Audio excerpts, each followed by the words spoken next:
Hello বন্ধুরা, আসসালামু আলাইকুম। আজকে আমি আলোচনা করব লেকরা মডেলাইজ সফটওয়্যারের F8 টুলসের কাজ। গত পর্বগুলোতে আমি F1 থেকে F7 পর্যন্ত সকল টুলসের কাজ দেখিয়েছি। তো আজকে আমি F8 টুলসের কাজ দেখাবো। সকলেই ভিডিওটি মনোযোগ সহকারে দেখবেন। তো আমি সর্বপ্রথম সফটওয়্যার চলে একটা প্যাটার্ন ওপেন করা আছে, এটার মধ্যে চলে যাই। দেখতে পাচ্ছেন এই প্যাটার্নটার উপরে আমি আপনাদেরকে F8 টুলসের কাজ দেখাবো।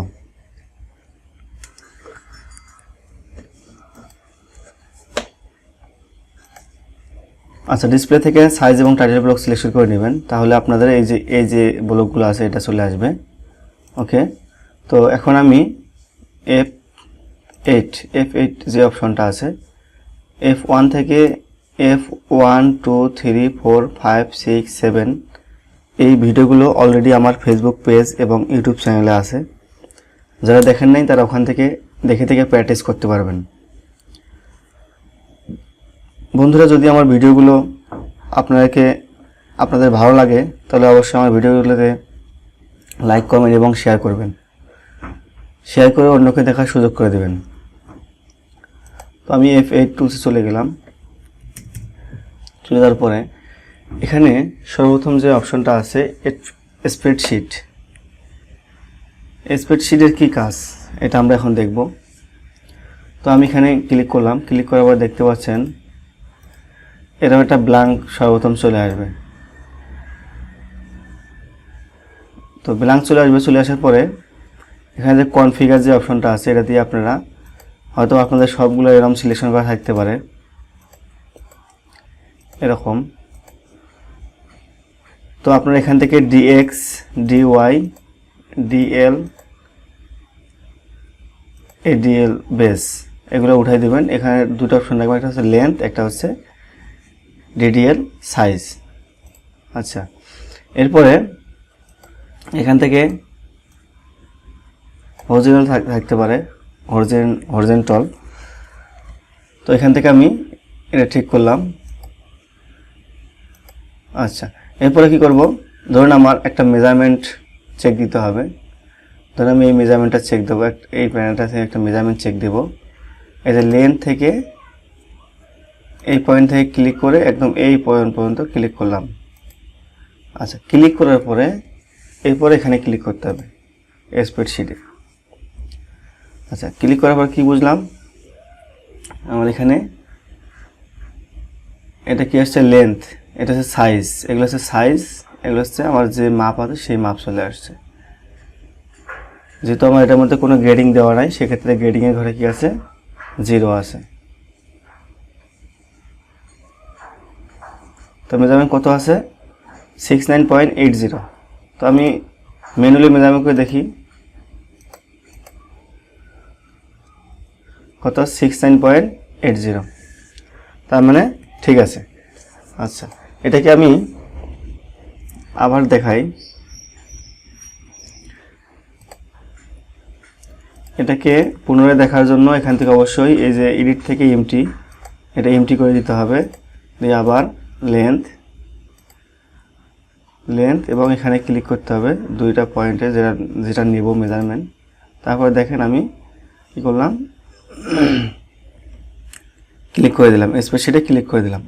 এখন আমার এখান থেকে যে সাইজগুলো আছে দেখেন, 48 থেকে একদম 66 পর্যন্ত, 48, 15, 52, 54, 56, 58, 60, 62, 64, 66। এখানে কিন্তু সবগুলো সাইজে কিন্তু আছে, 48 থেকে একদম 66 পর্যন্ত, একদম 60 পর্যন্ত। আচ্ছা, এটা হচ্ছে আমার গ্রেডিং না থাকার কারণে আমার এই যে DDL সাইজ এই ঘরে 0। যদি আমার গ্রেডিং দেওয়া থাকতো সেক্ষেত্রে এই ঘরে যত করে গ্রেডিং দেওয়া থাকবে সেই গ্রেডিংটা এখানে শো করবে। আচ্ছা, এরপরে যদি আমি চাই যে এটা এইদিকে নেব না, আমি এইভাবে নেব, সেক্ষেত্রে এখানে ভার্টিক্যালি প্রেস করলে কিন্তু এটা এইভাবে হবে। তো আমি আবার দেখাচ্ছি। তো লেন্থের পরে এই পয়েন্ট থেকে এই পয়েন্ট, এরপরে হচ্ছে স্প্রেডশিট, দেখেন আমার এদিকে কিন্তু চলে আসছে। ওকে, তো এখন আমি গ্রেডিংয়ের মানটা বসাবো, গ্রেডিং করে দেখাবো আপনাদেরকে যে গ্রেডিং করার পরে ওখানে কীভাবে আসে। আমি F6, আমার গ্যাসের ভিডিওগুলোতে F6 এর কাজ দেখানো আছে, আপনারা দেখবেন। তো কন্ট্রোলে প্রেস করলাম, আমি লেন্থে গ্রেডিং শুধু দেবো, শুধুমাত্র লেন্থে গ্রেডিং দেবো। ধরুন আমি এখান থেকে লেন্থে গ্রেডিং দেবো হচ্ছে, যেহেতু আমার মাইনাস ভ্যালুতে যাবে সেক্ষেত্রে -0.4 দিলাম।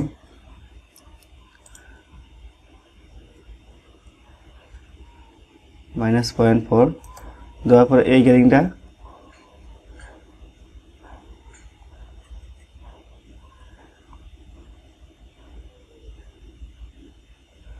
আচ্ছা, এই গ্রেডিংটা আমি কপি করে এখানে এবং এখানে দেব।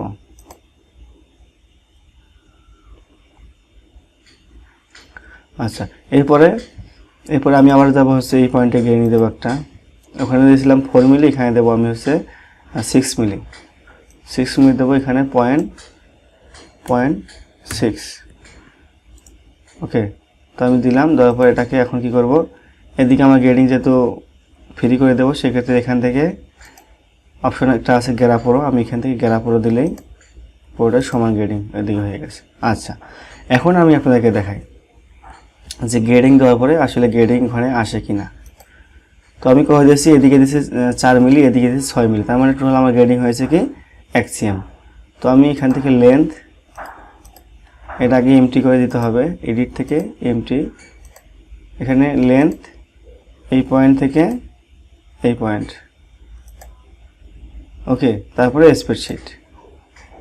দেখেন আমার এখানে কিন্তু অলরেডি কিন্তু গ্রেডিং 1 cm করে গ্রেডিং হয়ে গেছে, এবং এখানে যে গ্রেডিংয়ের যে ভ্যালু আছে, মান আছে, সেটা কিন্তু চলে আসছে। তো এখানে কি 73.78, 74.78, তো 72.79, মানে সবগুলোই কিন্তু 1 cm করে গ্রেডিং হয়ে গেছে। এখানে কিন্তু সেই গ্রেডিং যতটুকু আছে অতটুকু কিন্তু চলে আসছে। তো আমরা গ্রেডিং চেক করার জন্য এবং মেজারমেন্ট চেক করার জন্য লেন্থ এবং স্প্রেডশিট ব্যবহার করে থাকি। তো আশা করি আপনারা লেন্থ এবং স্প্রেডশিটের কাজটা বুঝতে পেরেছেন।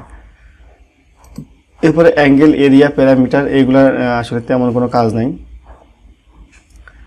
আচ্ছা, এরপর আসি হচ্ছে লেন্থ মেজার। এই যে লেন্থ মেজার যে অপশনটা আছে, এই অপশনটার কাজ কি? যখন আমরা বেসিক প্যাটার্ন করি বা শুরু করি প্যাটার্ন, তখন আমাদের এটা বেশি প্রয়োজন হয়। আমরা বিভিন্ন পয়েন্ট মেজারমেন্ট করে চেক করার জন্য এটা বেশি প্রয়োজন হয়। যেন আমি যেখান থেকে এই যে মেজার, এই যে একটু ডিলিট করে দিলাম, যেগুলো মেজার করা আছে। তো এখান থেকে লেন্থ মেজার এখানে ক্লিক করে যদি আমি এখানে সিলেকশন করে, অথবা আপনারা নতুন যারা সব বুঝবেন না, তো এখান থেকে এই পয়েন্ট থেকে ক্লিক করে আমার এই পুরোটা ইঞ্চি মেজারমেন্ট লাগবে। তাহলে আমি কি করব, এই পয়েন্ট থেকে এই পয়েন্টে এসে ছেড়ে দেবো। তাহলে কি হলো, আমার মেজারমেন্ট কিন্তু চলে আসলো। এটা কত আছে, এটা মেজারমেন্ট চলে আসলো। এখানে দেখতে পাচ্ছেন একটি অপশন চলে আসে মেজার নেম। আপনারা চাইলে এটা মেজারমেন্ট নেম দিতে পারবেন। যদি চান যে আমার এটা প্রয়োজন নাই, বারবার আসে বিরক্ত করে, সেক্ষেত্রে আমার সময় লস হয়, বারবার কিবোর্ড থেকে ইএসসি বাটন প্রেস করতে হয়। হ্যাঁ, সেক্ষেত্রে আপনারা কি করবেন, এখান থেকে দেখতে পাচ্ছেন একটি ভাঁজ করা একটা পয়েন্ট আছে, এই যে কর্নার, এই ভাঁজ কর্নারে ক্লিক করবেন। ক্লিক করার পরে এখানে দেখতে পাচ্ছেন যে হচ্ছে নেম রেজাল্ট মেজার, এটাকে আপনারা যদি উঠিয়ে দেন সেক্ষেত্রে কিন্তু আর এটা আসবে না। দেখেন আমি এখন দিলাম, এখন কিন্তু আর কিন্তু আসবে না, তখন এক ক্লিকেই কিন্তু মেজারমেন্ট চেক হয়ে যাবে। ওকে, তো এটা একটা দিক আছে, ওটা আমি আপনাকে একটু পরে দেখাবো যে ওটা থাকলে কি সুবিধা, ওটা দিয়ে কী কাজ হয়। এই যে এই অপশনটা নেম রেজাল্ট মেজার, এটা দিয়ে আসলে কি কাজ হয় বা কি কাজে প্রয়োজন হয় এটা আমি দেখাবো। এই যে এটা মেজার নেম দিয়ে কি কাজের প্রয়োজন হয় এটা আমি দেখাবো। ওকে, একটু পরেই। এরপর আসি হচ্ছে create measure chart. Create measure চার্টের এখানে তেমন কাজ নাই, এটার কাজ হচ্ছে এটা চার্ট মেজার, এটা হচ্ছে কাজ আছে, গুরুত্বপূর্ণ কাজ। তো আমি এখন এটা কাজ দেখাবো।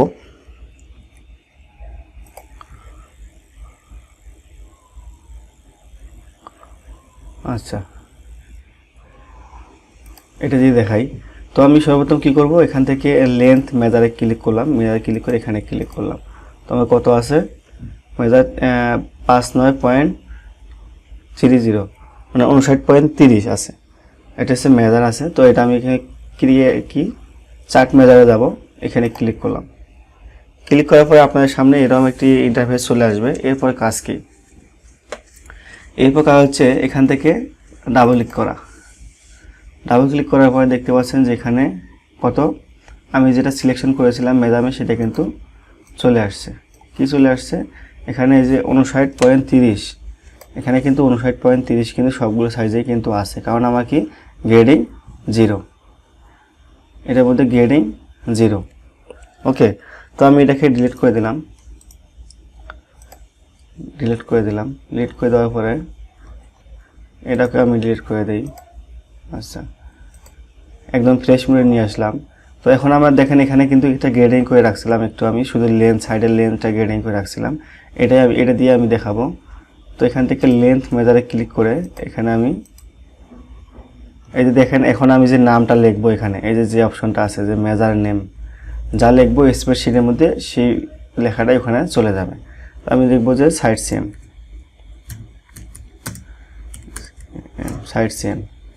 তো ইন্টার দিলাম। এখন আমি যাব হচ্ছে চার্ট মেজার, মানে ক্লিক করলাম।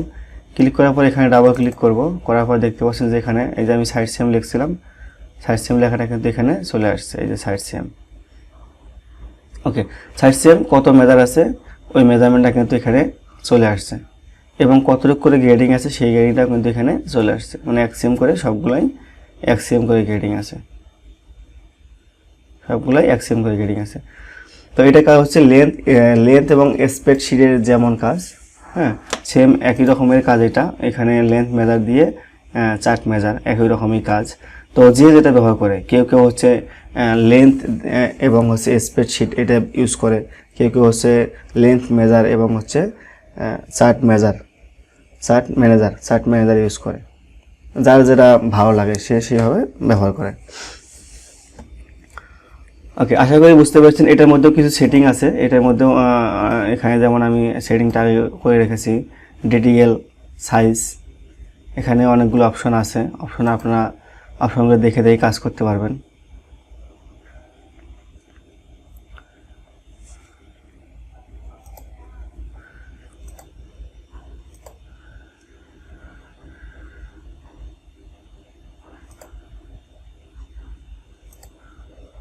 তো সেটিংগুলো আমি অন্য একদিন দেখাবো, আজকে সেটিংগুলো দেখাবো না। তো আচ্ছা, তারপরে চলে যাই হচ্ছে, এটা ক্লোজ করে দিলাম। এরপর চলে যাব হচ্ছে কিসে, এটাকে আমি এটা কাজ হয়ে গেছে, এটা ব্লক করে রাখি, এটাকে ওপেন করি। এরপর আছে কি চার্ট ম্যানেজার, অ্যাড মেজার, এটা প্রয়োজন নাই, এটা প্রয়োজন নাই।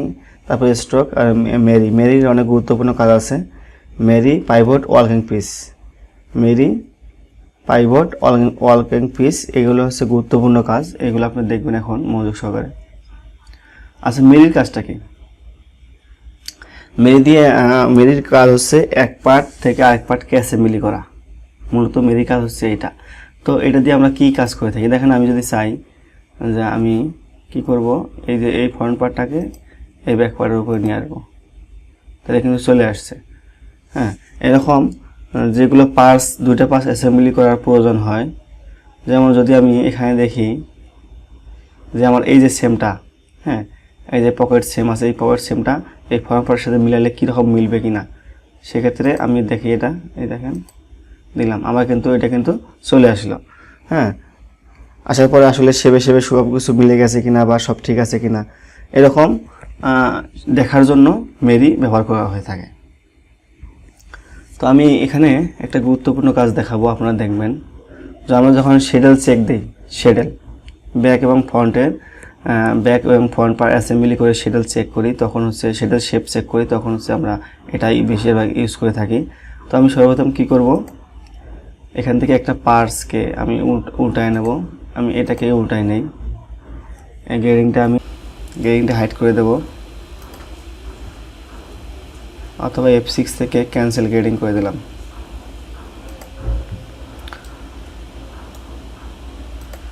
আচ্ছা, এরপর আসি হচ্ছে এটাকে আমি কি করব, এটাকে ঘুরাই নেব।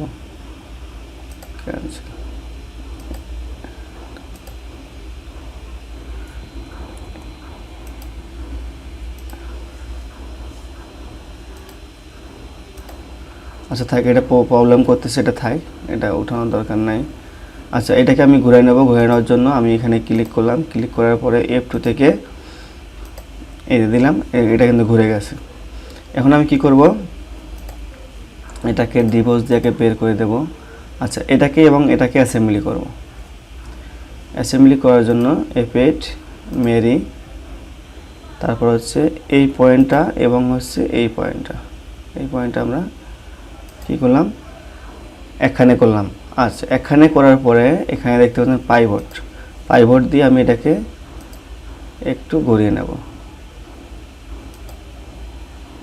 আচ্ছা, ঘোরানোর পরে এখান থেকে ওয়ার্কিং পিস, এই পয়েন্ট থেকে দেখেন আমি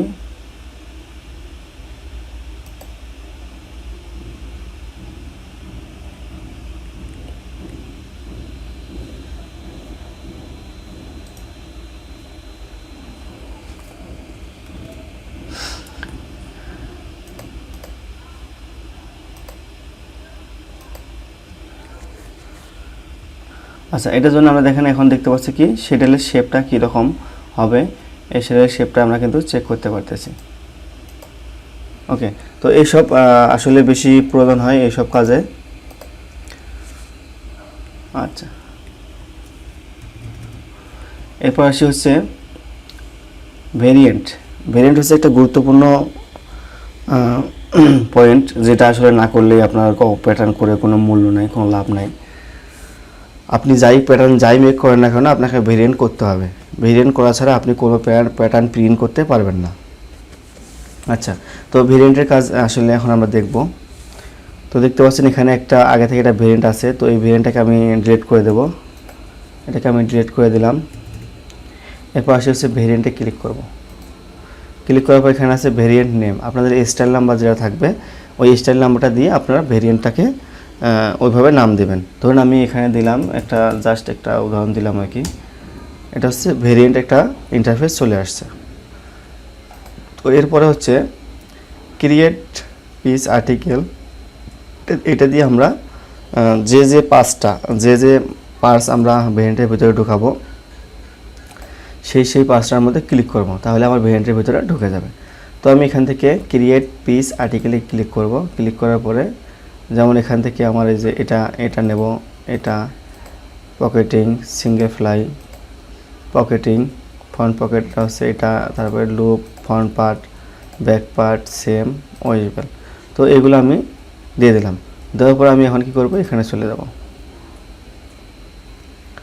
এটার মধ্যে যাওয়ার পর দেখতে পাচ্ছেন যে এখানে কিন্তু মানে শো করতেছে না, শুধুমাত্র সবগুলো পাস শো করতেছে না।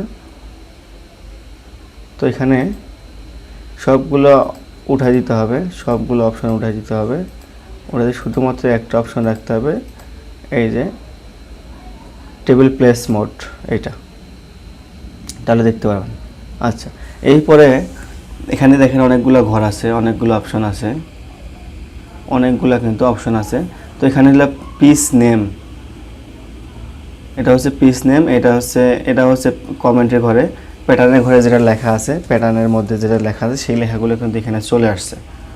ওকে, যেমন লেখা আছে ব্যাক পকেট বোন 1:2, back pocket facing 1:2, front pocket back 1:2, এগুলো সবগুলা প্যাটার্নের মধ্যে লেখা আছে। তো লেখার জন্য কিন্তু এখানে শো করতেছে। যদি আপনারা চান যে প্যাটার্নে এখানে লিখবেন না, এখানে এসে লিখবেন, তাও লিখতে পারবেন। যে আমি এখানে লিখে দিই ব্যাক, BACK, ব্যাক, জাস্ট আপনাকে দেখানোর জন্য। এখানে কিন্তু লেখা হয়ে গেছে। তো এই লেখাটা আমি কীভাবে লিখেছি, তো আমি দেখাই একটা জিনিস। এখানে এই দেখেন লেখা আছে, এখানে এডিট, তারপর এখান থেকে লেখা আছে দেখেন back part, BACK, back part লিখলাম 1:2, স্পেস 5 দিলাম, 5, জাস্ট এটা বোঝার জন্য দেখেন আমি দিলাম। ওকে, তো এখানে কিন্তু এটা কিন্তু চলে আসবে। ওকে, এই দেখেন ব্যাক পার্ট 1:2 স্পেস 5, এটা কিন্তু চলে আসছে অলরেডি। ওকে, তো আপনারা ওখান থেকেও লিখতে পারবেন, এবার এখানে এসেও লিখতে পারবেন। এরপর আসে হচ্ছে এস এবং ডিএস, এটার পার্থক্য কী।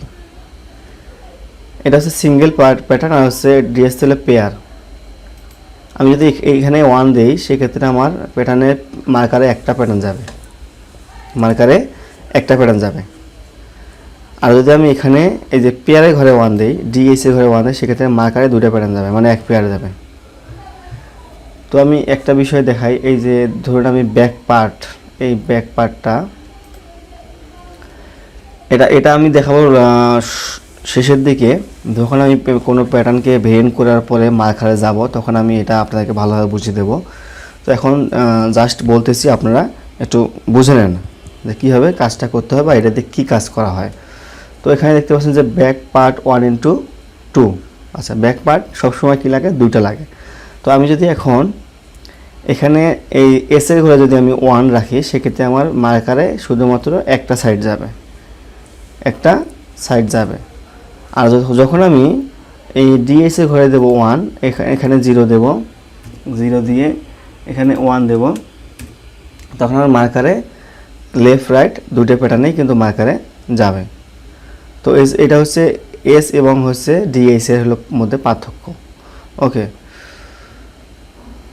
তো আমরা যখন আমরা প্যাটার্নে কাজ করি, প্যাটার্ন স্যাম্পল সেকশনে, তখন আসলে আমাদের এখানে এটা দেওয়ার প্রয়োজন হয় না, কারণ আমাদের একটা করে প্যাটার্ন ছাড়লেই হয়।